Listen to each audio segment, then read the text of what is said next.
warahmatullahi wabarakatuh. Pagi ini kelompok kami, kelompok 4 akan mempresentasikan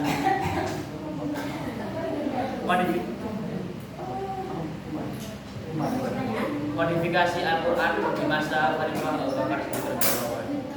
Sebelum memasuki materi dan mempresentasikan, perkenalkan nama saya Muhammad Faisal Kohar dan rekan saya Jaluddin dan sebelah sana Muhammad Iqbal Fatoni. Gak usah berlama-lama, langsung aja. Monggo Mas.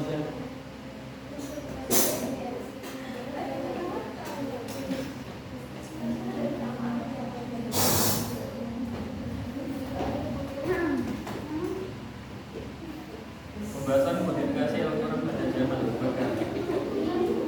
Semeninggal Rasulullah estafet kepemimpinan beralih kepada sahabat Abu Bakar. Di zaman Abu Bakar ini, ajaran Rasulullah terus dipelihara dan dijaga keaslian ajarannya.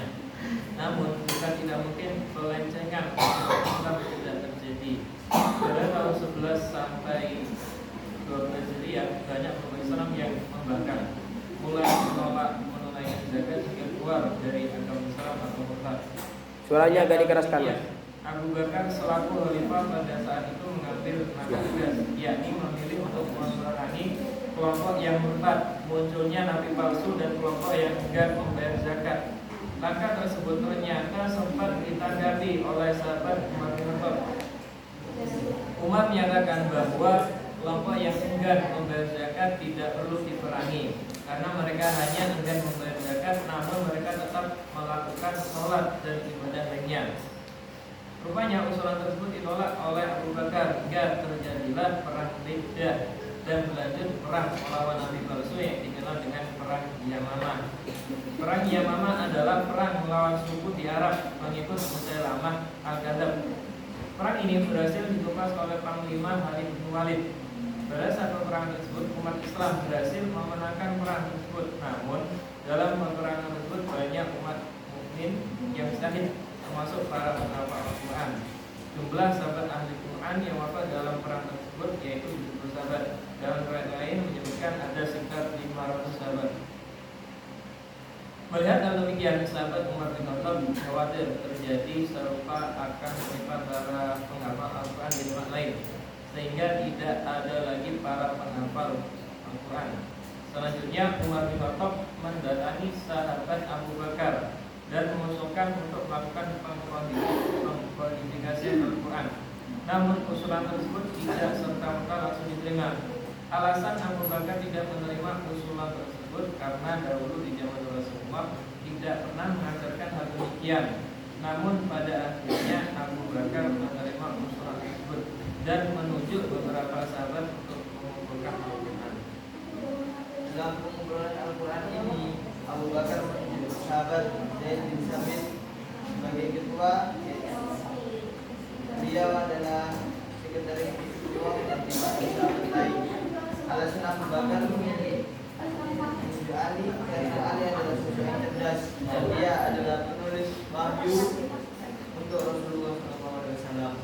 Mereka mulai mengumpulkan Al-Quran yang bersumber dari para sahabat, menghafal Al-Quran dan beberapa catatan-catatan Al-Quran seperti yang tertulis di tulang kering, batu, pelepah kurma, dan media lainnya.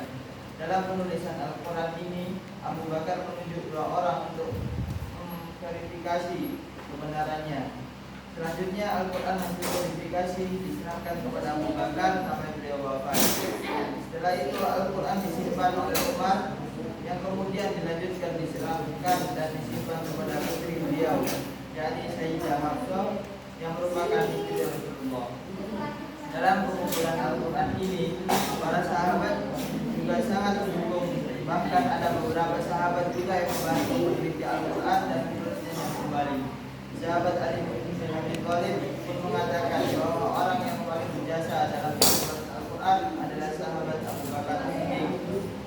Hikmah yang bisa kita ambil dari verifikasi Al-Quran ini, kita tahu bahwa Al-Quran tidak diturunkan secara langsung, tetapi Al-Quran diturunkan oleh Allah Subhanahu wa Ta'ala secara mutawatir.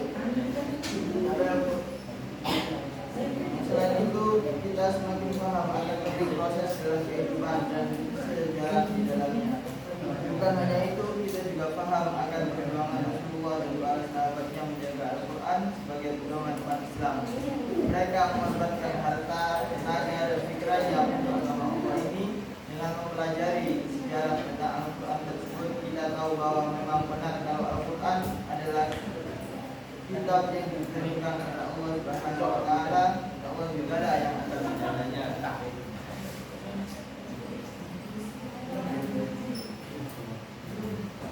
Kesimpulan yang dapat saya ambil itu, dalam pengklarifikasian ini bukan karena sebab, tetapi perlu sekali melakukan hal demikian karena banyaknya para penghafal yang syahid dalam perang melawan orang-orang yang membangkang.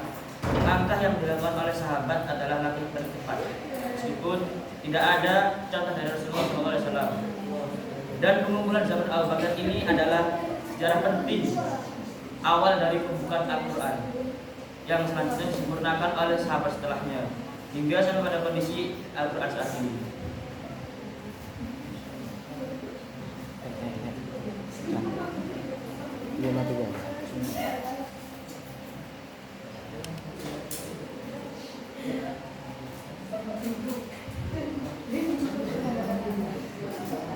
Sekian dari kelompok kami yang dapat kami sampaikan. Apabila ada pertanyaan, ini kan gimana ya? Setiap kelompok itu buat pertanyaan, nanti kertasnya diremas, nanti diremas, nanti diputerin. Nanti kelompok mana yang dapat itu akan menjawab. Ya monggo.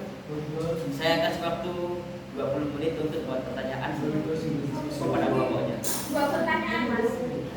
2 pertanyaan. Satu aja.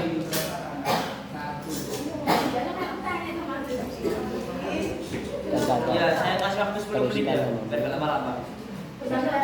Ya 5 menit. Kelamaan tak? 2 menit wis. Iya. Kelamaan itu, Mas. Iya, setengah menit aja kan. Ayo, 5 menit. 5. Sampai jam 8.25.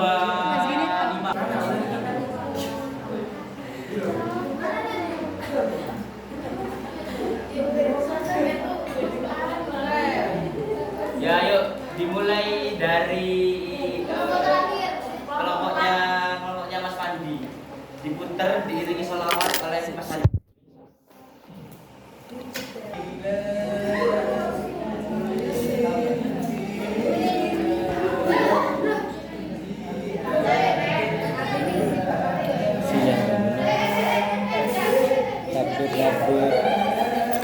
Aduk makin ya Allah.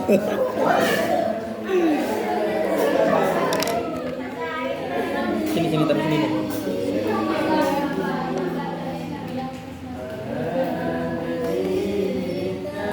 Bener kelompok gitu, Bu. Kalah aja begini.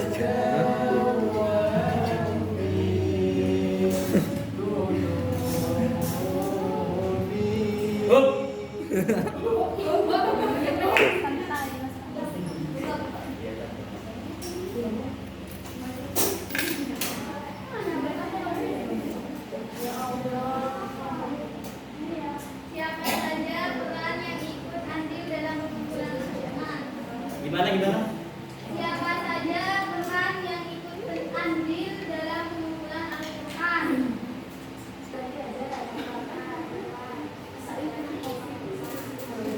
Monggo dijawab yang Mas Raihan. Siapa ya? Benar. Ini setiap zaman atau di proses. Maksudnya orang yang berperan di zaman Nabi, zaman Abu Bakar, Umar, Ali.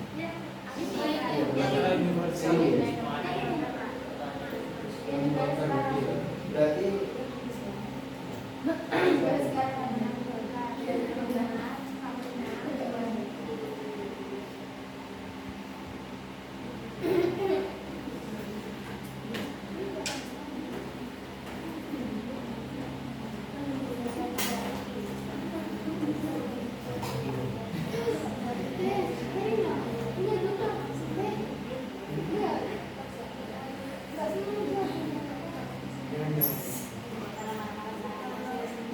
Salah satunya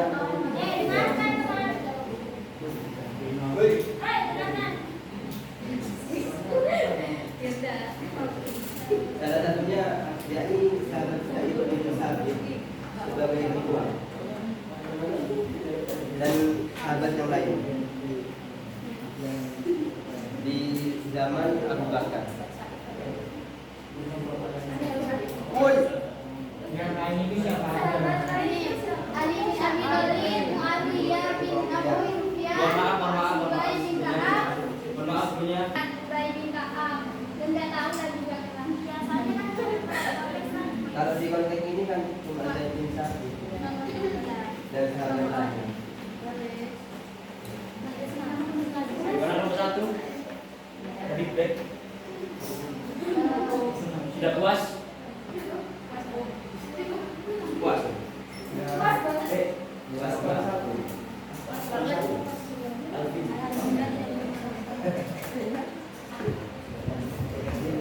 Ya, pertanyaan selanjutnya dari nomor 2 apa boleh diputarkan? Ini salat alaihi wasallam. Ayo Mbak Willy, tunjukkan bakat terpendam kalian. Ayo Mbak Willy, ada efek pindah Mbak Willy. Ayo kalau Dari pas ya sebiar yuk.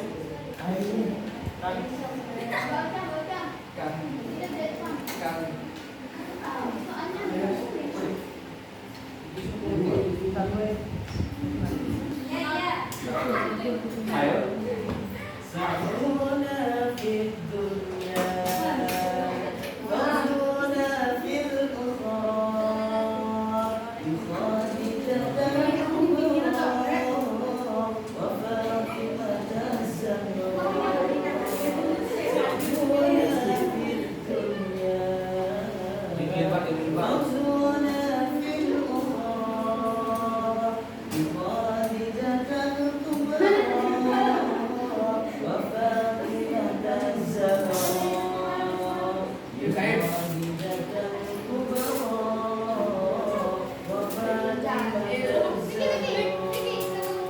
Kurang ajar.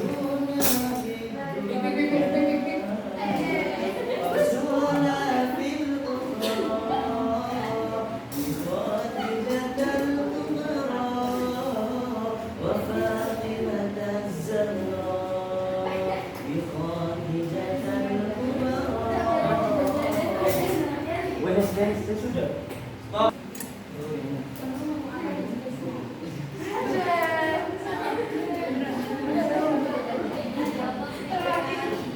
Monggo dibaca kelompok 1. Bagaimana proses kodifikasi pembukuan Al-Quran pada masa Abu Bakar? Kelompok berapa? 2.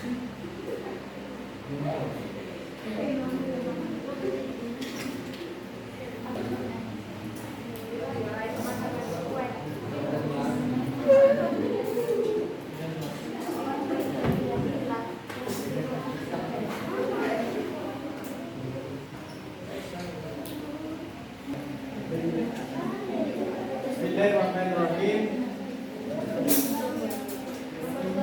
Dari kelompok 2 ini kan Dwi.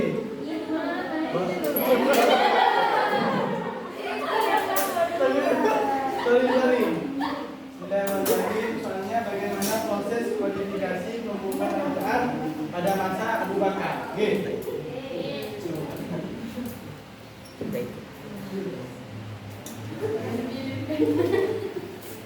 Mereka menghafalkan, mencatat dan menyusun urutan ayat dan surat dalam Al-Quran sesuai petunjuk Rasulullah Sallallahu Alaihi Wasallam.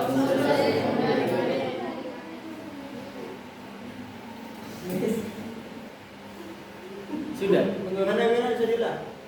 Bisa. Pengulang bisa. Mereka menghafal, mencatat dan menyusun urutan ayat dan surat dalam Al-Quran sesuai petunjuk Rasulullah Sallallahu Alaihi Wasallam. Di Quran itu ada kesalahannya di sana. Kalau kurang jelas bisa langsung ke sana.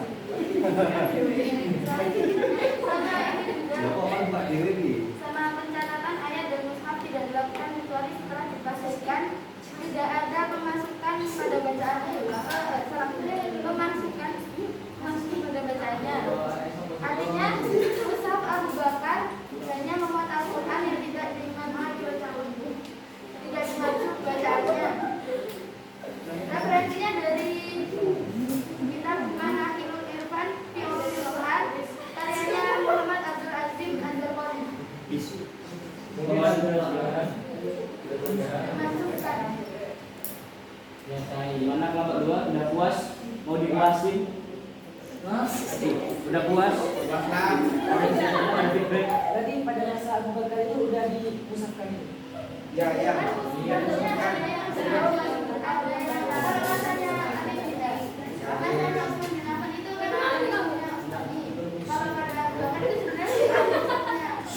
yang lain itu dilebarkan supaya jadi satu aja pusatnya, biar nggak beda-beda. Bisa dipahami? Bisa dimengerti? Gimana? Ada sadaran? Ada feedback lagi? Kalau gak puas, diiringi oleh Mas dan sendiri. Ayo Mas Mandi, Mas Mandi.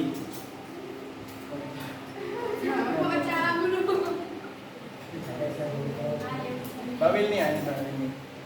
Mas Faris, ada? Ayo Mas Mandi. Tadi katanya menyumbang juga diri loh.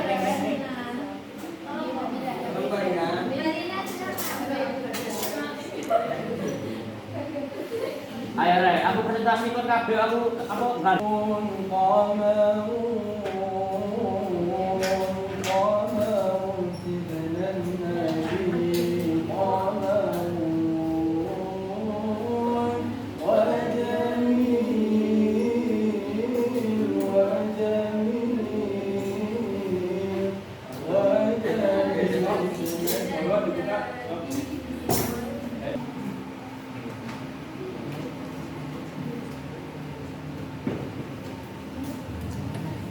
Kenapa Abu Bakar menjadi khalifah yang paling berjasa dalam menurunkan Al-Quran? Padahal kan masih banyak sahabat-sahabat yang berjasa daripada Abu Bakar.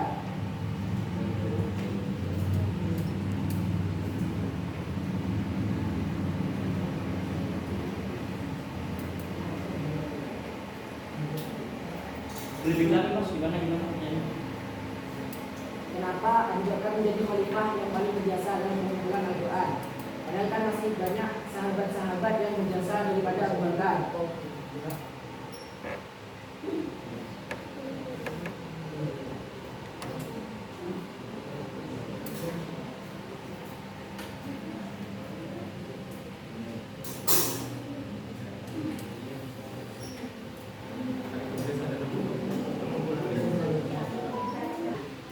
Menurut pendapat saya sendiri ya, kenapa Abu Bakar menjadi khalifah paling berjasa dalam menjalankan Al-Quran? Karena di situ waktu itu kan khalifah yang pertama mengumpulkan Al-Quran kan Abu Bakar, khalifahnya, pemimpinnya. Jadi yang pada pemimpinnya, nggak tiba-tiba ada sahabatnya yang lain. Gitu. Kalau menurut saya gitu. Oh, berarti pemimpinnya yang dipandang, bukan berjasa dalam Islam. Kan yang berkembang sekarang itu kan ada yang namanya Musa Ismat. Masa ada Musa Abu Bakar? Kan saya sudah bilang tadi kan, yang pertama kali, gitu. Apa namanya? Padahal yang mengusulkan Umar, kenapa bukan Umar aja gitu? Karena Umar mengusulkan pada waktu Abu Bakar. Nah, Abu Bakar mengumpulkannya pertama kali juga, makanya dipandang seperti itu. Mungkin itu kalau menurut saya. Gimana? Ada sadaran lagi dari Bapak Mas Aika? Ada tulisan kan? Boleh? Udah puas. Ada yang lain? Kan? Iya gitu. Jadi aku memutuskan pemikiran pertama itu ya Abu Bakar. Tapi pada saat itu Abu Bakar itu masih ragu-ragu dibutuhkan apa enggak gitu. Karena Abu Bakar pada saat itu kan Nabi mengutus Nabi kan belum apa ya kayak belum mengutus untuk pembukaan Al-Quran. Nah tapi Abu Bakar itu ada pemikiran untuk pembukaan Al-Quran. Gimana pertanyaan saya? Oh, berarti yang mengusulkan Al-Quran itu dikumpulkan berarti Abu Bakar ya, Pak? Bukan Umar ya? Saya kan emang zamannya Abu Bakar. Iya, Mengusulkan itu bukan. baik, ada baik ya. Dan enggak itu setahun sekali ya, berarti semua.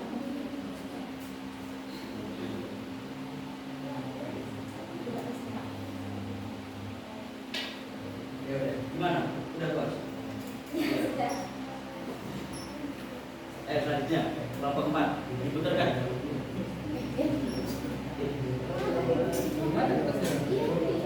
Yo. Langsung Sholawat ya masuk kasih sholawat. Salam Muhammad. Wow, saya baca.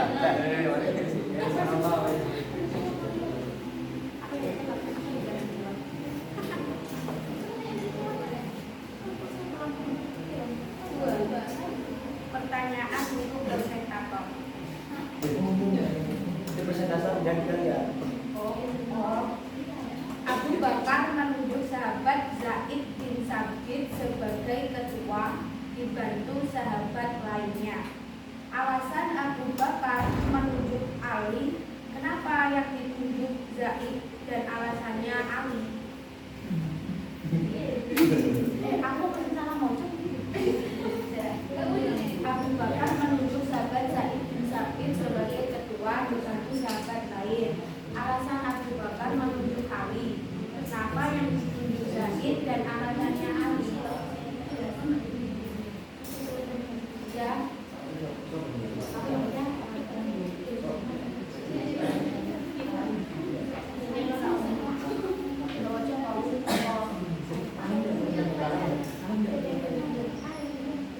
Tolong yang ngasih pertanyaan apakah paham pertanyaannya sendiri?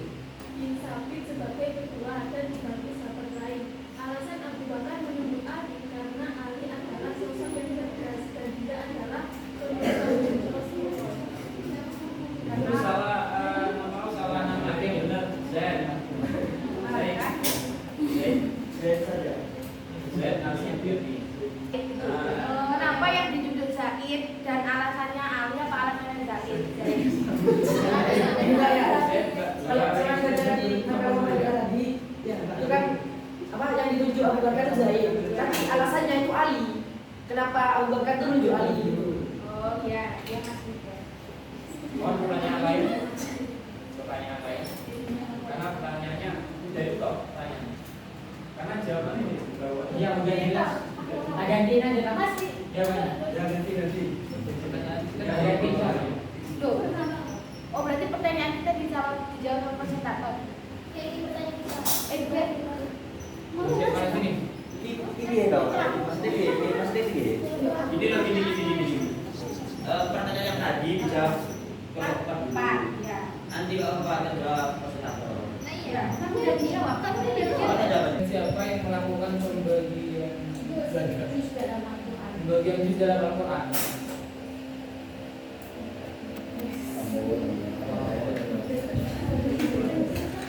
Dibelah. Sisi dibelah. Apa dijawab? Bulan.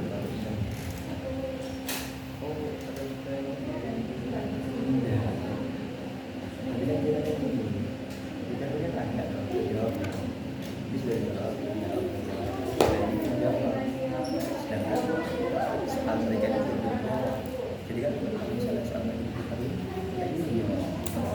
iya. Soal itu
bisa bantu menjawab. Monggo. Oke, Bismillahirrahmanirrahim. Tentang pembagian juz siapa yang membagi Al-Quran itu sudah keterangan dari Rasul bahwasanya ayat turun itu ada sebab munasabahnya, ada ayat munasabah. Jadinya ayat pertama kali turun itu ada seperti halnya surat Al-Iqra ya, itu ada munasabah ayatnya. Nah, sedangkan terbentuknya pembukuan mushaf Al-Quran mulai dari zaman Rasul itu tujuannya untuk tidak membingungkan para pengguna-pengguna atau pemeluk Al-Quran itu agar tidak bingung begitu. Ya kalau misalnya kita membahas siapa yang membagi, yaitu sudah dari Allah. Bahwasanya Al-Quran itu turun seperti mana biasa. Nah, mesti kalian bertanya-tanya bahwasanya kenapa kok tidak al-alat yang ditaruh di depan, padahal al-alat yang turun dulu ya. Jadi sebagian mufassirin, ba'dul mufassirin itu dalam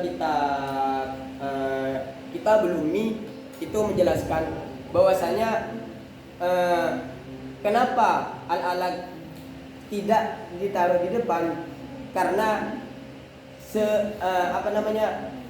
ada ayat yang turun atau seperti hanya lafaz bismillah itu tidak bisa ditafsirkan. Bahkan ada dulu sebagian ulama menafsirkan bismillahirrahmanirrahim itu tidak sanggup menafsirkan ba-nya saja, begitu. Makanya sebagian ulama-ulama Mekah itu berpendapat, bermusyawarah bahwasanya lafaz bismillah ditaruh di paling depan, begitu, disamakan atau digabungkan pada lafaz Al-Fatihah. Nah, ada juga ulama yang mengatakan bahwasanya lafaz bismillah dan surah Al-Fatihah itu sudah mencakup semua keseluruhan di dalam Al-Quran, begitu. Seperti halnya alhamdulillahirabbil alamin, seluruh alam, semesta alam ya, segala puji bagi Allah Tuhan semesta alam. Sedangkan dalam Al-Quran juga ada qul huwallahu ahad. Nah, itu kata seluruh alam tersebut lebih umum daripada qul huwallahu ahad, begitu. Sedangkan Ar-Rahmanir Rahim dan selanjutnya itu bisa dikatakan semua isi dalam Al-Quran bisa mencakup dalam surah Al-Fatihah, begitu. Makanya Al-Quran itu dibukukan 30 juz. Tidak serta-merta kita mengumpulkan saja bahwasanya Rasul setelah wafatnya Rasulullah Abu Bakar mengumpulkan semena-mena, itu tidak begitu.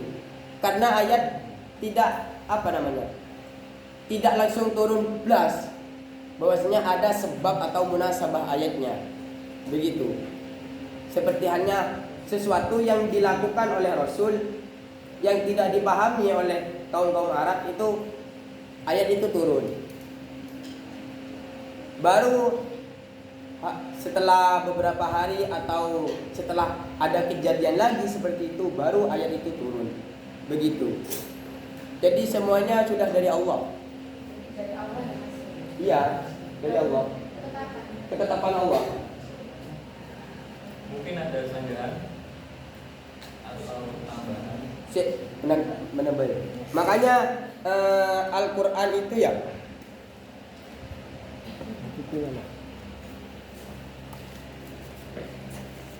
Makanya ada yang mengatakan bahwasanya Al-Quran yang turun ke muka bumi ini, ada sebagian yang mengatakan bahwasanya maksudnya bukan Al-Quran tapi mushaf, begitu. Karena mereka berpatokan bahwasanya Al-Quran yang tetap atau Al-Quran yang benar-benar Al-Quran itu mustaqun fi lauhi mahfud, begitu, tersimpan di lauhi mahfud. Tapi dalam kitab Tafsir Al-Misbah itu menjelaskan bahwasanya mustaqun fi lauhi mahfud di sana ialah terprosesnya Al-Quran itu turun dari lauhi mahfud ke sama'id dunia, ke langitnya dunia, begitu. Jadinya bisa dikatakan juga Al-Quran yang sekarang itu murni, begitu. Soalnya sudah diproses. Kalau misalnya tidak diproses, bagaimana kaum Nabi Muhammad mempelajarinya? Sedangkan Al-Quran kan pakai bahasa orang sana, pakai bahasa Tuhan, begitu. Jadinya diproses diproses di samai dunia agar pemeluk-pemeluk Nabi Muhammad itu pemeluk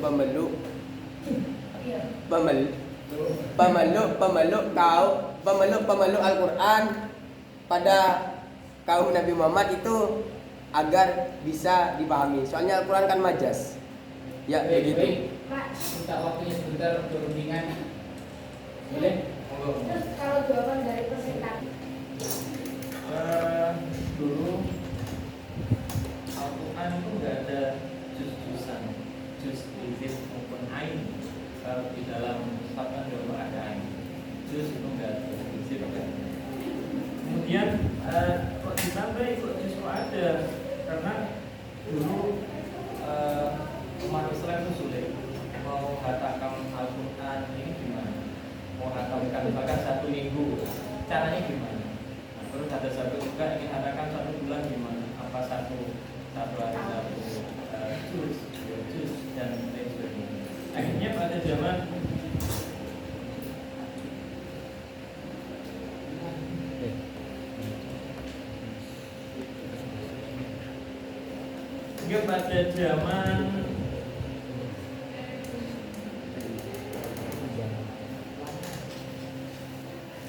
ulama cendekiawan dari Irak, yaitu Syekh Al-Hajjaj bin Yusuf Al-Hanafi. Dia adalah pencetus pertama penataan Al-Quran yang 30 juz. Jadi 30 juz dibagi hingga sampai 30 juz lah. Dia sampai menurun ada izin, ada ain dan lain sebagainya. berarti kalau menurut sampean Al-Quran itu membagikan juznya bukan dari Allah, dari pencetus Irak.